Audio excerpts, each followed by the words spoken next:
Hey, deer season is here.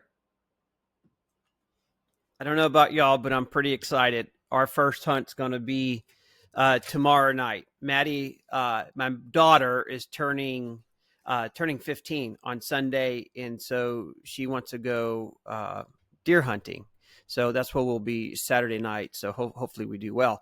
Anyways, John Dowling, Service by the Boxes, author of Service by the Boxes, should say. So we've been talking about communication, particularly with the parts and service departments. So in the whole service process where we're at, the customer's brought in the machine has been diagnosed, the machine has, or the dealership has created an estimate.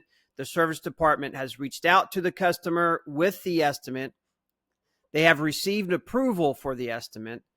They have ordered the parts, and then they have communicated with the customer the ETA of the parts. Now,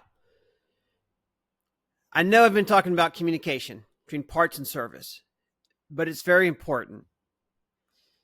It really drives the customer experience, the customer satisfaction. And if you're trying to differentiate yourself or your dealer with the customers by the customer service that you're providing to them, this is really important.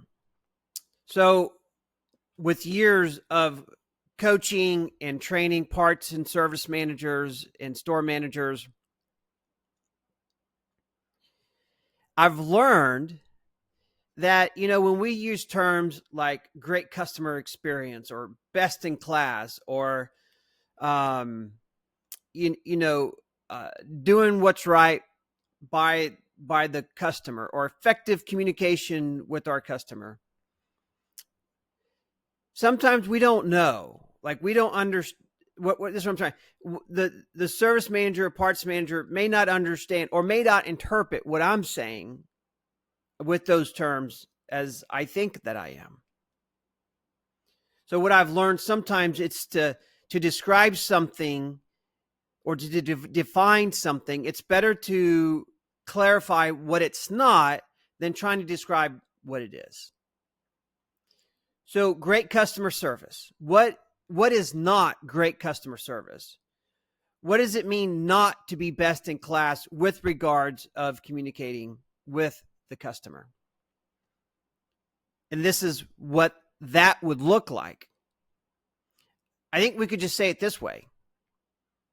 If a customer ever contacts you, if a customer ever calls into your dealership for an update on a parts order, for an update on the repair of their tractor, or calls us for an update on whatever that we're working with on the customer, we have failed. You have failed as a dealership to provide best-in-class customer service or good customer experience if they have to call us or contact us first. We failed. So with regards to the relationship between parts and service and their communication between one another, what can we do to ensure that that doesn't occur? At most dealerships, after the parts have been ordered, the dealership takes a hands-off, a laissez-faire, reactionary posture towards those parts on order. They're not proactive about anything until the parts shows up. And so usually what happens, the customer calls in a week later. He knows the dealership had to order the parts because they told him we don't have the parts, we have to order it. So they wait a week or so later. The parts should have been in 3 days. Calls the customer and says, hey, it's calling the checking on the status of my machine. And you, as the service manager, are kind of in shock of like, what's going on? Who are you? What machine are we working on? And, you're typing away on your computer and you're looking through all your screens and you realize the parts did not show up. And you tell the customer, hey, we're waiting on parts. Let me check with the parts department and I'll get back with you. And they go, okay. They really don't believe you because they had to call in and we didn't call them. So you check with the parts department.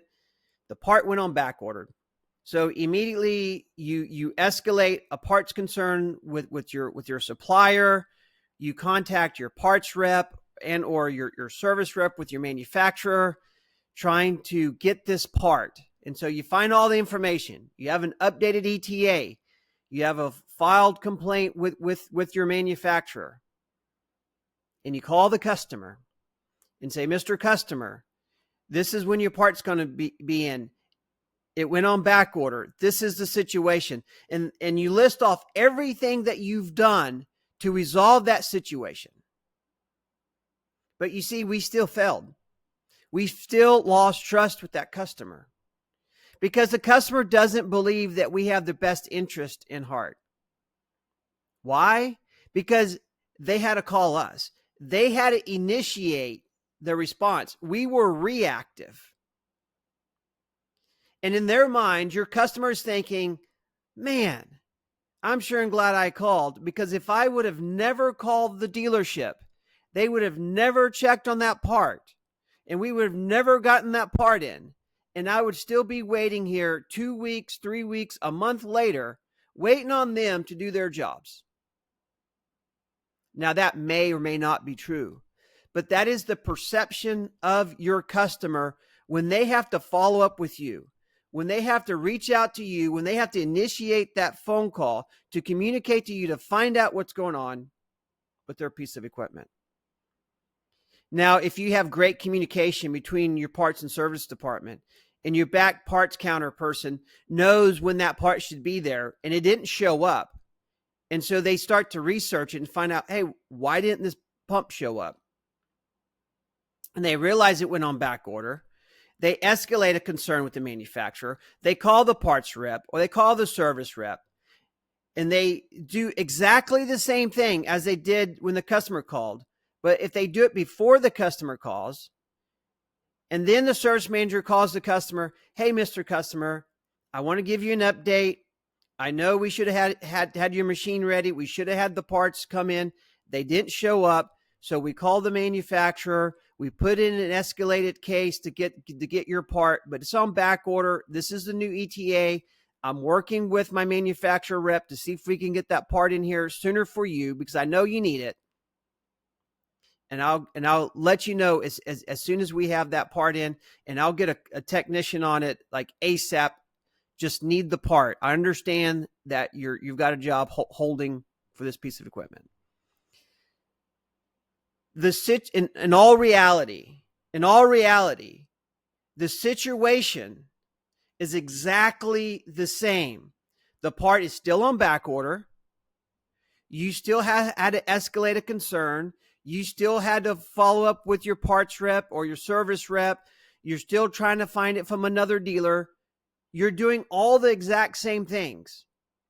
The difference is, since we call the customer first and inform the customer of the situation and inform them what we're doing to resolve the situation, now their perception is, man, these guys are great. I can trust these guys are looking out for my benefit. They understand what I'm going through. It's not their fault the part went on back order. They did everything that they could.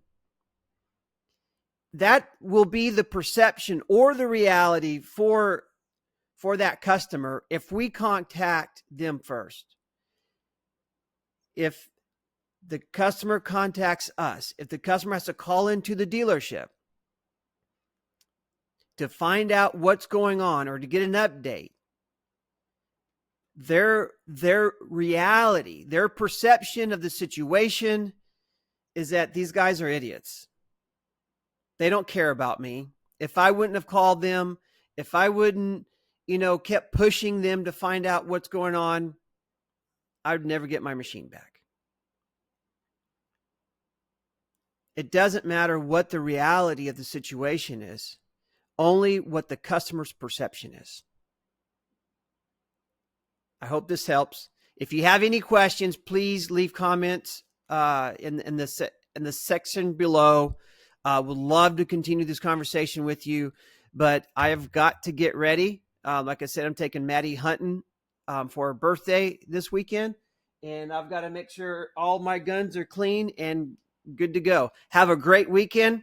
Go to church and see you next week.